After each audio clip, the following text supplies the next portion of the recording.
आप सभी का स्वागत करता हूं।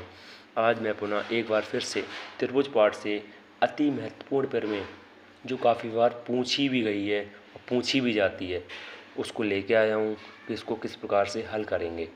प्रमेय ये है कि दो समरूप त्रिभुजों के क्षेत्रफलों का अनुपात इनकी संगत भुजाओं के अनुपात के वर्ग के बराबर होता है।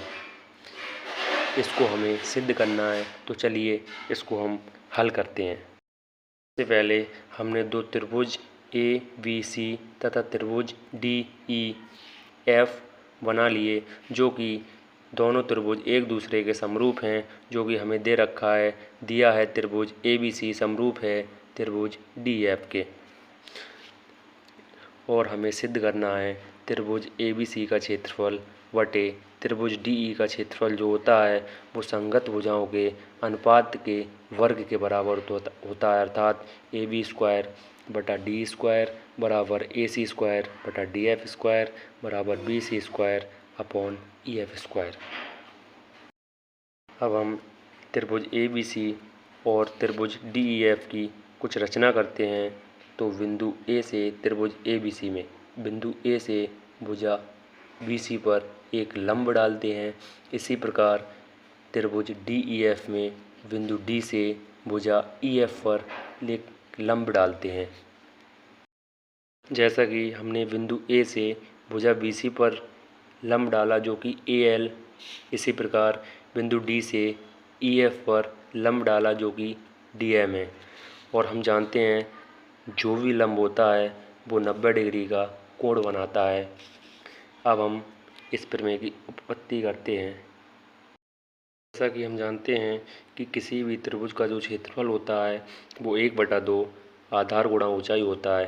तो त्रिभुज ए बी सी का क्षेत्रफल 1/2 आधार बी सी ऊंचाई ए एल, क्योंकि जो लंब होता है वो उस त्रिभुज की ऊंचाई भी कहलाती है, बटे त्रिभुज डी एफ का क्षेत्रफल जो होगा वो 1/2 आधार ई एफ ऊंचाई डी एम।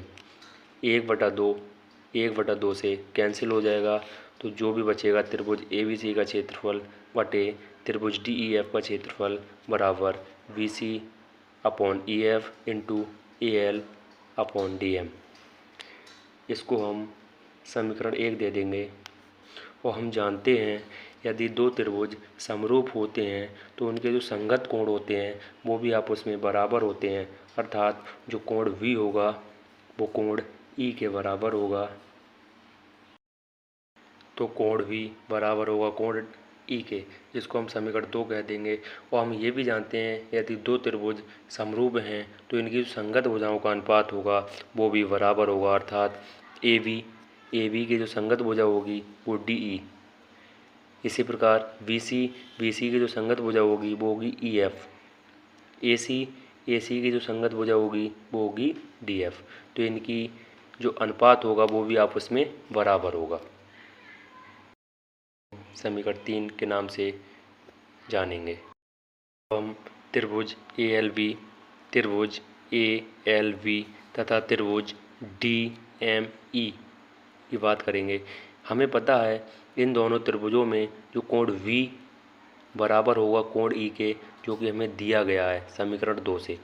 त्रिभुज ए एल वी तथा त्रिभुज डी एम ई में जो कोण V होगा वो बराबर होगा कोण E के, समीकरण 2 के अनुसार।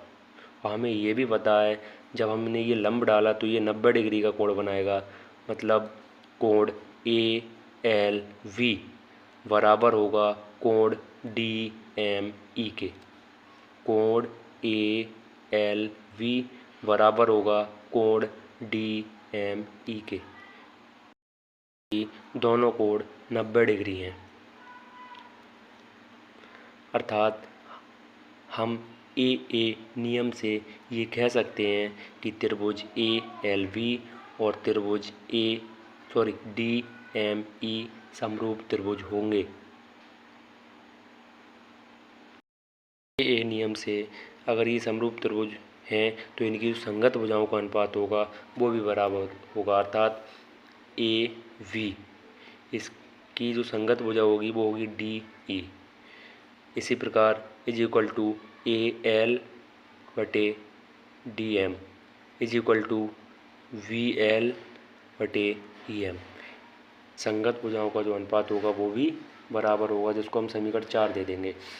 अब समीकरण 3/4 से, जैसा कि समीकरण 3 में A B upon D is equal to है B C upon E F के, इसी प्रकार समीकरण 4 में A B upon D is equal to है A L upon D M के। इनमें जो कॉमन है वो ए बी अपॉन डी दिया गया है। अगर ये बराबर है B C upon E F और A L upon D M दोनों के, तो V C upon E F बराबर होगा A L upon D M के भी। A L upon D M भी बराबर होगा B C upon E F के, जिसको हम समीकरण 1 में लगा देंगे। A L upon D M का जो मान है वो हम समीकरण 1 में लगा देंगे। समीकरण 1 में A L upon D M के स्थान पे हम B C upon E F लगा सकते हैं।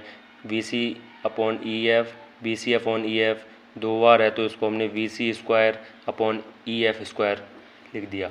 इसी प्रकार से हम ये सिद्ध कर लेंगे कि त्रिभुज ए बी सी का क्षेत्रफल अपॉन त्रिभुज डी एफ का जो क्षेत्रफल होगा वो अन्य संगत भुजाओं के अनुपात के वर्ग के भी बराबर होगा। अर्थात हमने ये निकाल लिया कि त्रिभुज ए बी सी का क्षेत्रफल अपॉन त्रिभुज डी एफ का जो क्षेत्रफल होगा वो अन्य संगत भुजाओं के अनुपात के वर्ग के बराबर होगा। अर्थात A B square upon D square बराबर A C square upon D F square.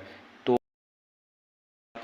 त्रिभुज ए बी सी का क्षेत्रफल अपॉन त्रिभुज डी एफ का जो क्षेत्रफल होगा वो संगत भुजाओं के अनुपात के वर्ग के बराबर होगा, जो कि हमने सिद्ध किया है। धन्यवाद।